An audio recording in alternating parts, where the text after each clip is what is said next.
think we're close to breaking down the stigma around mental health? Because I think in the wider sort of world, I think there still is stigma. I think you'd be hard pushed to find an employee, for example, in the workplace, acknowledging to their employer that they're suffering with their mental health because they feel that somehow that might disadvantage them for a promotion or something. How do you think we overcome that? I think you're really raising that issue, that it isn't just for young people, it's across the age range, isn't it? Because you can feel that fear of judgment, that fear of it having a discriminatory kind of impact, really. So, you just talked about, actually, if I had mental health difficulties, would I disclose that before I go for an interview?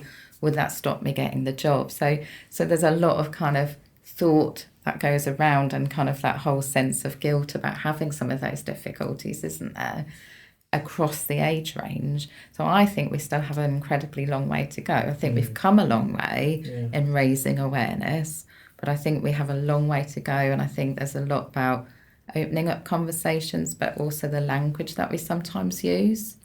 We sometimes hear people say, oh yeah, Bobby over there who's suicidal. Well, Bobby over there isn't necessarily suicidal. He's having suicidal thoughts and he's going through a difficult time.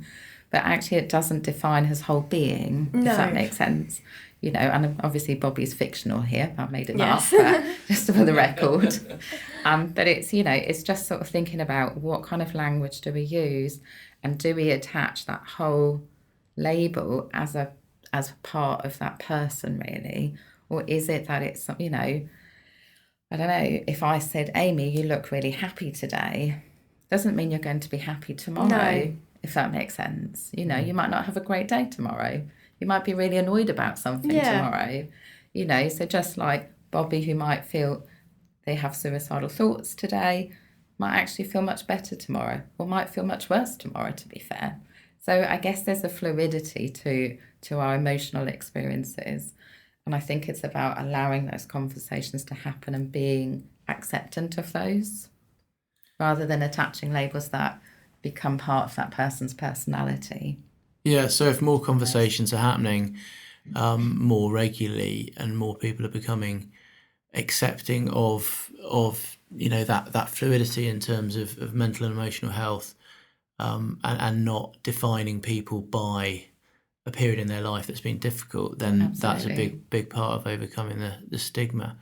One thing I've often felt is that in the stigmatisation of mental health issues, and the sort of real drive in the last decade to overcome that, especially by big mental health charities, that actually sometimes in that drive, young people have been introduced to topics such as suicidal ideation, self-harm, eating disorders, that potentially sometimes I feel they're not necessarily emotionally equipped to deal with a lot of the information they're being fed, and schools are under pressure to kind of destigmatise, raise awareness, which I'm fully supportive of. But sometimes I do feel that it's really important that we do work with clinical psychologists like yourself in order to get it right, because actually can we be doing damage if we're raising it in the wrong way?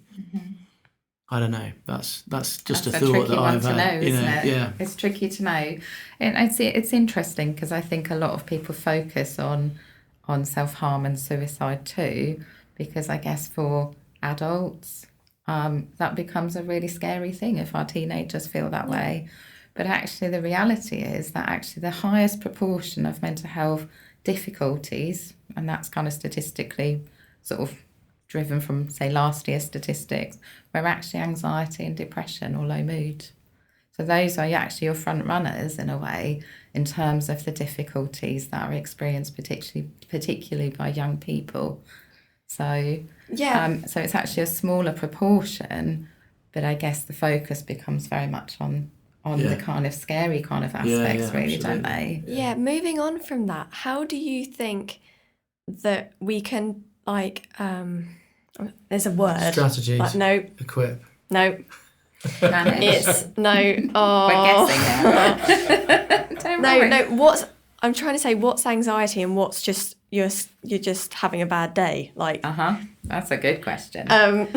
So what you're trying to say is, when are we going to worry about emotions? Because actually we can all have low days, we can all have anxiety, we can all have stress, and actually an element of those is really helpful, because if you're feeling a little bit stressed, it's going to give you a sense of drive and motivation at the end of the day. Yeah. You know, equally, having anxiety isn't a bad thing, because if I faced a tiger in the street, not that that's likely to happen, I'd like to think that I would feel anxious in that moment, and that would kind of activate my brain and my body to react, to try and sort of help me to survive that moment, in essence.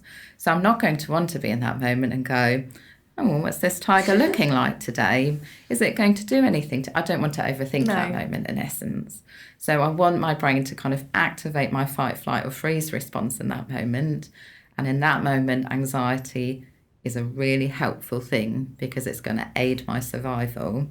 Now, what happens when anxiety becomes a difficulty is that we look at things and see kind of those kind of threats in places where they're maybe not, if that makes sense. So we would maybe look at something that last week you were maybe fine with, but this week kind of becomes that threat, that tiger. That's not a real tiger, if that makes sense. But I think anxiety becomes a difficulty when it impacts on your functioning and for a more prolonged period of time. So, you know, having a couple of weeks where you're feeling really anxious because you've had a car accident, and you then kind of start to manage again, that's totally natural, totally normal.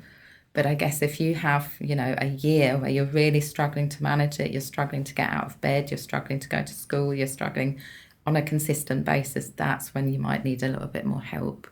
So it's thinking about the impact and how it's affecting you.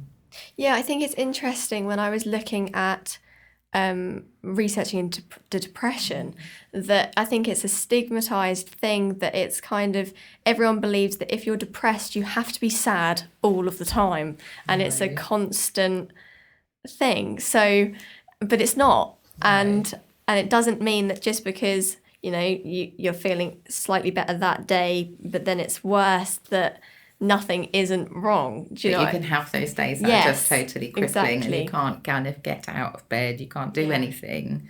And I guess that's when you're struggling to a point where you might need a bit of help.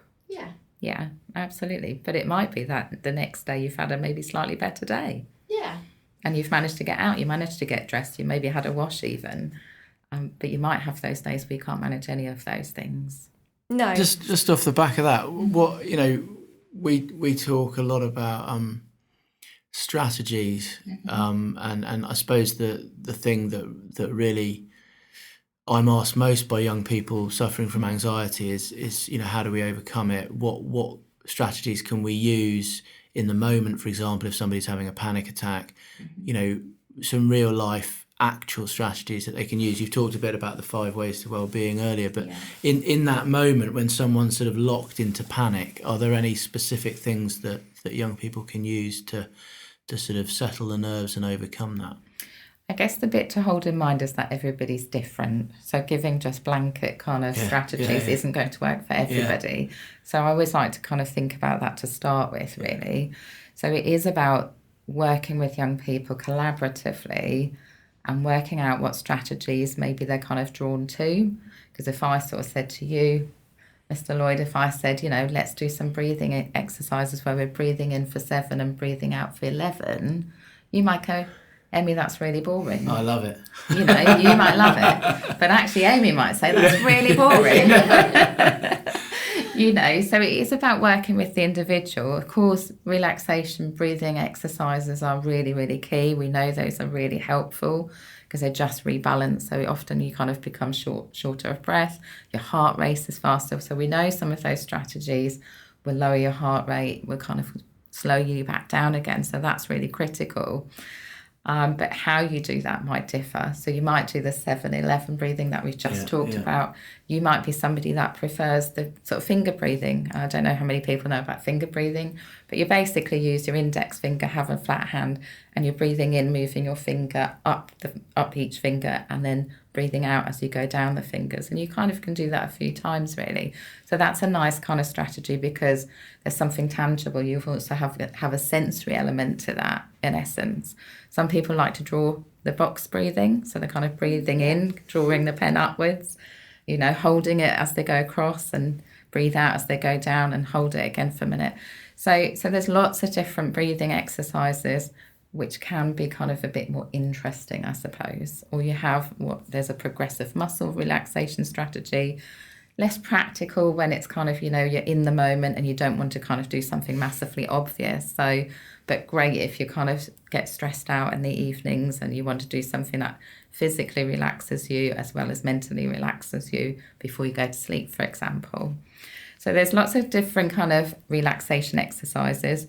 There's also lots of grounding exercises. Grounding is very good because we talked a little bit about how we can be focused on what's ahead. Yeah. And we talked about being in the moment. So grounding techniques are great. So it's kind of the 5 things, it's what you can hear, what you can see, what you can smell, what you can touch, and what you can't think of the 5th one. Touch. Well, it's the 5 senses in essence. Sorry about that. Yeah. But it's using your 5 senses and thinking about what you can kind of do. Smell. Smell, thank That's you. That's the last one. I always forget about the smell one. And it's actually one of my favourites sometimes. So it's maybe thinking about putting yourself in the moment using those grounding techniques, because we can be so caught up about, will I pass my exam? Will I kind of do well at this? Will I manage that thing that I want to learn but I'm really struggling with? So it just takes you back into the present moment sometimes. So that's helpful. Or kind of imagining yourself in a place that gives you that sense of calm, that sense of feeling safe. For me, that might be being by the seaside. And I like to kind of imagine all of my 5 senses when I think about the seaside. Somebody else might absolutely hate that and prefer the wooded kind of forest, really. Yeah. So it's very individualised and thinking about it with the person that's struggling. So those are just a few strategies. There's lots of other strategies out there. There are great resources out there. So there's some self-help booklets you can find online as well on our local NHS site. So they kind of talk you through different strategies. They talk to you about different apps that are helpful, going back to our social media, where there are apps that can be really, really helpful in helping us regulate or track what we're doing and how we're doing as well. And young people often like to sort of say, I've not done this for like so many days, and it's a motivator. Yeah. So just lots of different strategies. I don't know if that's enough strategies to think about for the present moment. No, that's really good. And actually, Amy is about to start putting together a pupil booklet of strategies from pupil to pupil, to sort of help people at Framlingham, aren't you? Yeah, because I think it's really important that sometimes, while it's good to know what you can do, is sometimes knowing the background behind something is quite nice, because I know, like, we can bang on about meditation and things like that, but if you don't know why we're doing it. And it's about that active advice that explains why, that I think that knowledge can really help you understand what might be right for you and what might not be. But I think it's important that if you find something that you're doing that doesn't actually end up helping, you're not going to be able to get help. It's just that one thing that might not work for you. And I think you've said some really critical things there. So the 2 critical things in there are explaining why we're doing something. So, just because somebody's kind of feeling stressed out, we're not going to go, well, breathe now. It's not very helpful, because the person will go, why are you going to make me do that, really? And so we have to explain why we're doing certain things. What is the purpose of it? Why is this important? Equally, with any of those strategies, you don't want to use them just in the moments that you need them. You have to spend time practicing. So you've kind of integrated it into your muscle memory almost, but you're kind of so used to using it that it becomes second nature and it becomes easier to use in those challenging moments. So practice is imperative, really, as well. But you want to have the buy-in, so you have to explain why we're doing it. Yeah. And I think the other thing you said very nicely there, or made me think about, Amy, is actually that strategy might not work for you. You might not like that strategy as well. You know, that doesn't mean that there aren't strategies out there that will work for you and that you might find helpful. Bit of trial and error, isn't it? It is trial and error, and that's part of what we have to do sometimes. About not getting frustrated when something doesn't work, but just trying to find something else, because we're all different and we're all not going to like everything. We don't expect someone to like sport if they don't like it. So if they don't like this one measure and strategy, it's okay, and you can change and find something else. Yeah, and actually when you do find the thing that works for you, that's a life skill that you have, you know, for the rest of your life, that you know you can come back to if you're struggling with a particular thing at a particular stage of your life. You know what works. So actually to explore whilst you're young is really important, isn't it? And I think that's a life journey though, Amy. Yes, you're never going to I think you're never going to stop learning, and actually continued learning is a really helpful thing for our well-being too, as long as it's within our reach. Yeah. You know, so kind of learning maybe a new skill, a new hobby, or learning something academic, whatever it might be that rocks your boat, quite frankly, is a really helpful thing. But I think we have to think about life as a journey. You know, we evolve, we learn, we grow. I remember going for my interview when I did my doctorate interview, and I just remember feeling so stressed and really, really stressed out. And the kind of temptation was to take my notes in the car and just read them over and over. And actually what you then find, what I found, everybody's different, what I found is actually I just became more overwhelmed and more stressed, actually. And what we know is that our brain then doesn't kind of work particularly well if we get too stressed out, really, because we can't do that thinking and that sort of problem solving very well. So actually you'd go for an interview, if you're so stressed out, you can't do some of that thinking that they're asking you to do in that interview. Yeah. So actually what I found was to kind of manage that stress in that moment, I'd put my notes away and just go, I know what I know and I don't know what I don't know. And I'd focus, and I did do some of those breathing exercises to bring that kind of arousal level right back down again.